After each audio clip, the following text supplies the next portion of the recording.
Hey guys, in this video I will show you how to get Roblox on your TV.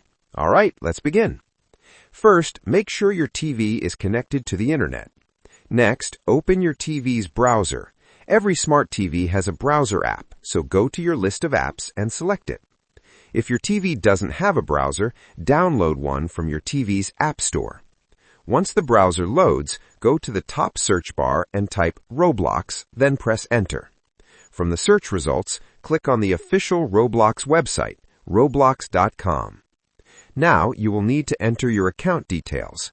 Input your date of birth, choose a username, and create a password. You can also select your gender, though it is optional. Finally, click the Sign Up button or the Sign In button. Once this is done, you will have access to Roblox directly on your TV.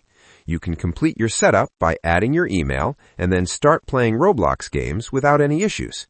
So that's basically how you can get Roblox on your TV. That's it for this video. Thanks.